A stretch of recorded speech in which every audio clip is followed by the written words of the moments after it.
A paz do Senhor Jesus, amados irmãos, mais uma vez nos encontramos para ministrar a lição de número 4, que tem como título Resguardando-se de Sentimentos Ruins. Essa lição está inserida nos valores do Reino de Deus e a relevância do Sermão do Monte para a Igreja de Cristo. O comentarista é Osiel Gomes. E como objetivos principais dessa lição, expor que o Evangelho não é antinomista, pontuar que a cólera é o primeiro passo para o homicídio e correlacionar o ato de ofertar com a desavença. A presente lição mostrará que o Evangelho do Senhor Jesus tem uma dimensão moral muito bem delimitada. Nesse sentido, essa dimensão moral não abre margem para os sentimentos hostis ao Evangelho, façam parte da vida interior do crente. Veremos que evitar a cólera é uma atitude sábia para evitar pecados trágicos como o do homicídio. Vamos à leitura do texto áureo. Encontra-se em Mateus 5, versículo 22. Eu, porém, vos digo que qualquer que sem motivo se colerizar contra seu irmão, será réu de juízo. Verdade prática. A cólera e a ira não podem dominar o coração do crente. Elas devem ser evitadas e vencidas com o ensino do Evangelho. Leitura bíblica em classe encontra-se em Mateus 5, 21 até 26. Ouviste que foi dito aos antigos, não matarás, mas qualquer que matar será réu de juízo. Eu, porém, vos digo que qualquer que, sem motivo, se encolerizar contra seu irmão, será réu de juízo. E qualquer que chamar a seu irmão de raca, será réu do sinédrio. E qualquer que lhe chamar de louco, será réu do fogo do inferno. Portanto, se trouxeres a tua oferta ao altar, e aí te lembrares que teu irmão tem alguma coisa contra ti, deixa ali diante do altar a tua oferta e vai reconciliar-te primeiro com teu irmão, e depois vem e apresenta a tua oferta.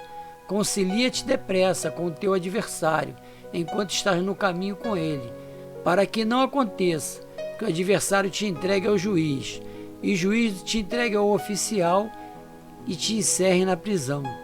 Em verdade te digo que de maneira nenhuma sairás dali enquanto não pagares o último ceitil. Vamos ao início da nossa lição. Desde o início da criação, meus irmãos, o homem, tomado da ira, da inveja, da cólera, comete atos que depois de executado, vem o arrependimento. Em Gênesis 4, o sacrifício de Abel agradou a Deus, mas o de Caim não. E tomado da inveja e ira, Caim mata Abel, cometendo assim o primeiro homicídio, pois deu lugar à inveja e à ira, deixando a razão e agindo com emoção carnal. Que sentimento você cultiva na maioria das vezes? Infelizmente, muitos já acham que os sentimentos não podem ser potencializados em sua capacidade de estar dentro de nós. Não por acaso, o apóstolo Paulo escreveu: quanto ao mais, irmãos, tudo que é verdadeiro, tudo que é honesto, tudo que é justo, tudo que é puro, tudo que é amável, tudo que é de boa fama, se há alguma virtude e se há algum louvor, nisso pensai. Ora, o que é verdade, justo, puro, amável, de boa fama, ou seja, tudo que é bom, devemos pensar nisso intensamente. Essa verdade bíblica revela que os nossos sentimentos devem ser fortalecidos pelo que é bom. Nesse sentido, é preciso alimentar o nosso interior dos bons sentimentos, dos que nos elevam como pessoas que amam a Deus. Imagine-se uma pessoa que comete um crime no trânsito por causa da raiva, contasse até 10 naquele exato momento, e que naquele contexto, no lugar da ira, da raiva, tivesse colocado a mansidão e o domínio próprio. Essas questões do Sermão do Monte são bem práticas, mas para praticarmos é preciso enfrentar a nossa natureza carnal. Por isso é difícil. A nossa natureza nos mostra o quanto somos vis e pecadores. Introdução. Nesta lição aprenderemos com o Mestre Divino que o Evangelho não é antinomista, a partir da explicação desse conceito, que a cólera é a antessala do homicídio e que, para devotar a nossa vida a Deus, precisamos nos reconciliar com o próximo. Veremos que o nosso Senhor colocou em alta conta o valor da pessoa humana e, por isso, a seção bíblica de Mateus 5, 21 até 26 será o nosso objeto de nosso estudo. Tópico 1. O Evangelho não é antinomista. O que é antinomista? A palavra nos fornece a própria definição, constituída do grego antes, que quer dizer contra, e nomos, lei, diz respeito a tudo contrário à lei, normas e regras. A palavra traz a ideia de que os cristãos não precisam obedecer à lei moral do Antigo Testamento. Defensores antinomistas dizem que a lei não teve origem em Deus Pai e que, por isso, ela deve ser rejeitada. Há os que dizem que Deus havia determinado por decreto a existência do pecado de modo que jamais se pode evitá-lo. Por isso, não há razão para a existência da lei. Por fim, outros ainda defendem simplesmente que a lei é oposta ao Evangelho. Entretanto, veremos que esses ensinos violam as Escrituras e que o antinomismo é um desvio da palavra de Deus. Meus irmãos, o apóstolo Paulo nos ensina que para quem nos apresentarmos seremos servos, para a morte ou para a vida. Se nós apresentarmos para o pecado, alcançaremos a morte eterna. Mas, se apresentarmos para a justiça de Deus, alcançaremos vida eterna. O fato de estarmos debaixo da graça e não da lei não é pretexto para pecarmos. Por isso, o Senhor nos orienta que aquele que é sujo, suje-se mais, mas aquele que é limpo, limpe-se mais. Subtópico 2. A lei e o Evangelho. Conforme visto em lição anterior, Jesus não desprezou a lei. Em Mateus 5:21, vemos claramente isso. A expressão "ouviste o que foi dito aos antigos" aponta para uma retrospectiva de um ponto da lei de Moisés. Diferentemente dos escribas e fariseus, nosso Senhor deu ênfase à autoridade da lei e revelou a real intenção de Deus presente nela. Atente para o mandato, não matarás. Enquanto os escribas e fariseus interpretavam esse mandamento de maneira restrita ao ato literal de matar uma pessoa, nosso Senhor o ampliou e aprofundou, demonstrando que o homicídio tem início no coração do ser humano, a partir da ira, do ódio, da cólera. O Senhor Jesus nunca desprezou a lei de Moisés, apenas aperfeiçoou, dando ao verdadeiro sentido. Os escribas e fariseus entendiam os mandamentos como um ato propriamente dito. Jesus não, ele viu o ato do pecado como algo que nascia no coração do homem, gerando morte eterna. Ele deu a verdadeiro sentido pelo qual ele veio para colocar a lei não em tábuas de pedra, papel ou madeira, mas veio para colocar a lei nos corações. Logo, todo aquele que se converte verdadeiramente ao Senhor, deixa de praticar aquilo que não agrada ao Senhor e gera a morte eterna. Legalismo versus antinomismo é o subtópico 3. O legalismo é uma atitude que se concentra na observância e a prática rigorosa das leis como elemento determinante para uma comunidade alcançar o favor de Deus. Por outro lado, o antinomismo rejeita todo tipo de normas morais, deixando a pessoa livre para pecar. Assim, o legalismo foi refutado duramente pelo apóstolo Paulo. E o antinomismo fere de morte a vocação dos cristãos para a santidade.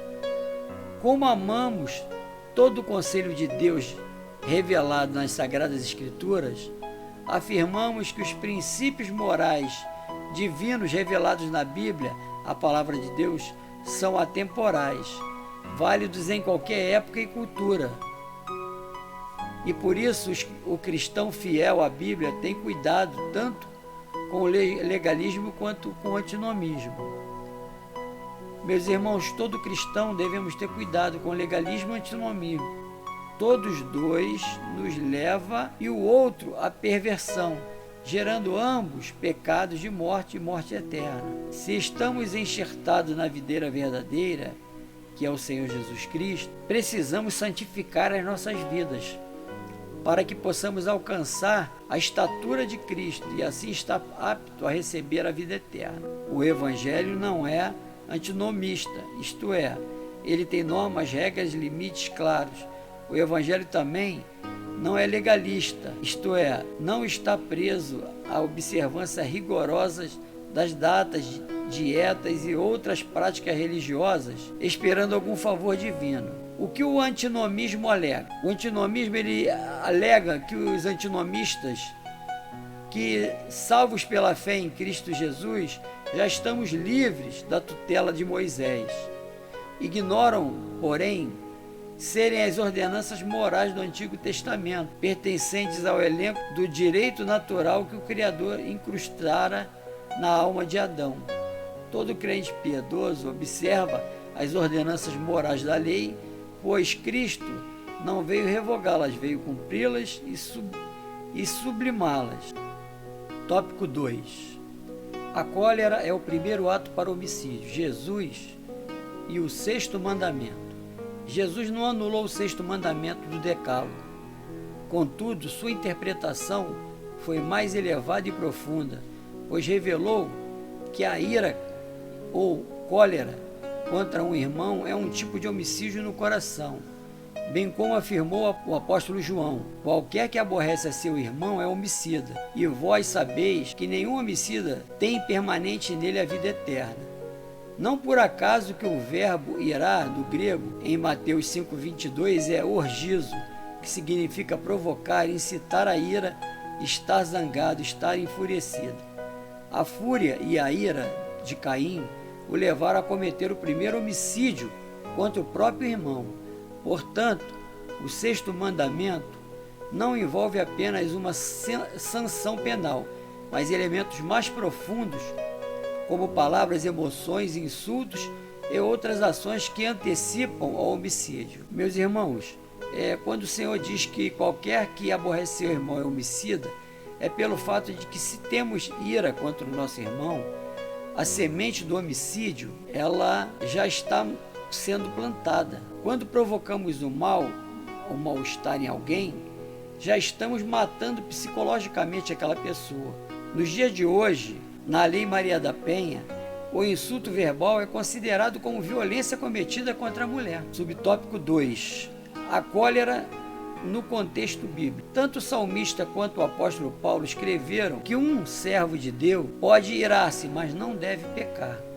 A ira é uma emoção humana, por isso na Bíblia nós vemos pessoas justas se irando contra o pecado, contra os atos desumanos, contra o desrespeito à palavra de Deus. Nosso Senhor manifestou a ira contra os que faziam do templo um covil de ladrões.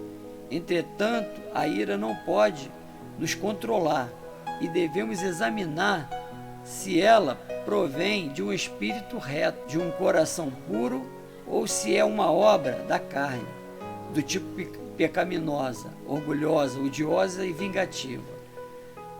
O imperativo bíblico é que a ira não pode nos dominar. Irmãos, o nosso eu interior carnal possui sentimentos e reações próprias do ser humano, porém devemos controlar esses sentimentos para que não passemos da ira sentimento para um ato pecaminoso.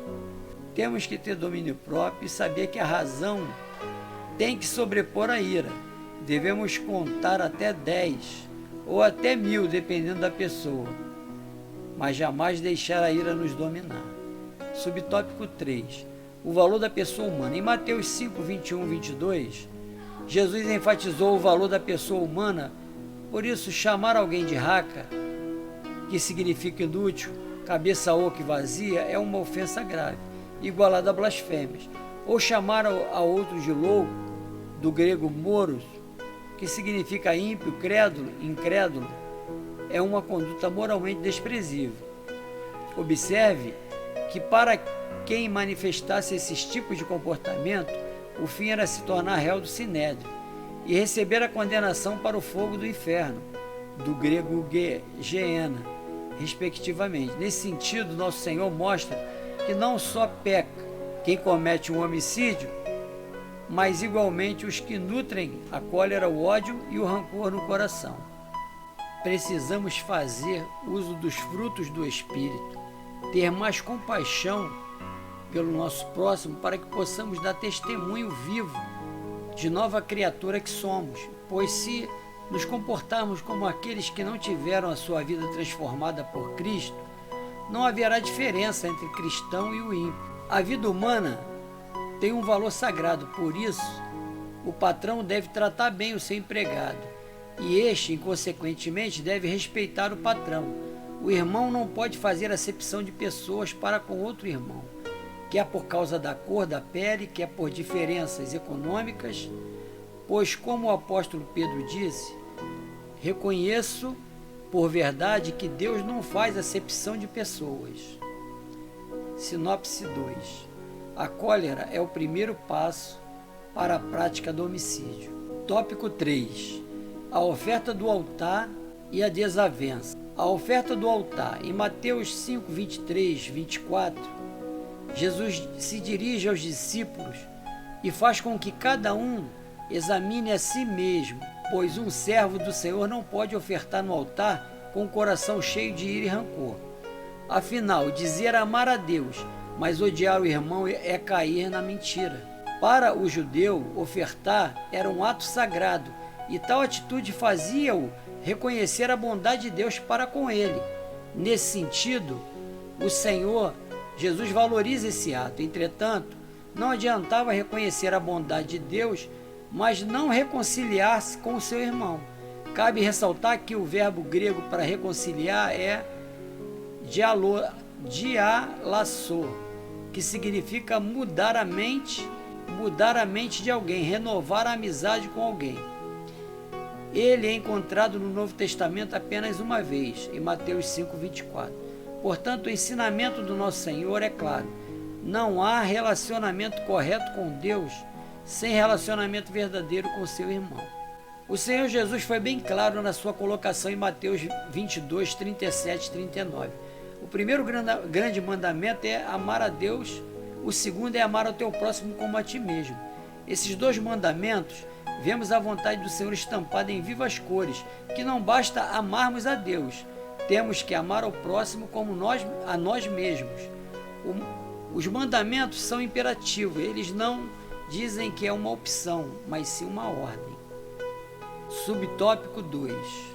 Evitando a desavença. Os versículos 25 e 26 de Mateus 5 têm relação com os versículos 23 e 24, mas uma conotação diferente. Os versículos 23 e 24 dizem respeito à adoração. Os 25 e 26 dizem respeito ao processo legal. Ambos, porém, procuraram advertir os discípulos quanto ao problema da desavença entre irmãos. Nos versículos 25 e 26, nosso Senhor enfatiza que é preciso buscar uma solução para a desavença entre irmãos fora do tribunal. Naquela época, quando a pessoa era sentenciada, pagaria até o último quadrante, de origem latina, que significa quadrante, aproximadamente a quarta parte de um asse, a menor moeda de cobre romana, valendo cerca de 1/4 de um centavo. Nosso Senhor, portanto, nos convida a sanar as desavenças entre nós e assim preservarmos o bom testemunho. Atentemos para a reflexiva indagação do apóstolo Paulo. Ouça algum de vós, tendo algum negócio contra outro, ir a juízo perante os injustos e não perante os santos. Não há entre vós sábios, nem mesmo um que possa julgar entre seus irmãos? O Senhor nos alerta a viver bem e em união com os nossos irmãos. O Salmo 133, versículo 1 e 2 relata: ó, quão bom e suave é que os irmãos vivam em união. É como o óleo sobre a cabeça que desce sobre a barba de Arão, e que desce a orla de suas vestes. Pois quando chegar o grande dia do Senhor, ira e cólera, desavenças, não vão ter lugar no reino de Deus. Sinopse 3. Antes de ofertar, o seguidor de Cristo deve reparar qualquer tipo de desavença com seu irmão. Conclusão. Como servos de Cristo, que vivemos as verdades no Evangelho, não deixemos que pensamentos, palavras e ações firam o nosso próximo, nem deixemos que as desavenças se tornem disputas entre nós. Em caso de desavenças e desentendimento, à luz das Escrituras, deve-se reconciliar-se imediatamente, seguir em paz com todos, e a santificação, sem a qual ninguém verá a Deus. Hebreus 12, versículo 14. Pois é isso que o nosso Deus desejou quando escreveu: não matarás. Que o Senhor possa abençoar a nossa lição, que nós possamos trazer todos os ensinamentos para nossas vidas e entendermos que a ira, a cólera, as dissensões, as desavenças, nada disso vai nos proporcionar o reino dos céus. Precisamos fazer um concerto aqui na terra, porque é aqui que nós decidimos aonde nós queremos passar a eternidade, se é no céu com Jesus ou no inferno. Então faça a tua escolha, siga o teu caminho, o teu coração, mas entenda que a palavra é amar a Deus sobre todas as coisas e o teu próximo como a ti mesmo. A paz do Senhor, que Deus te abençoe e te guarde.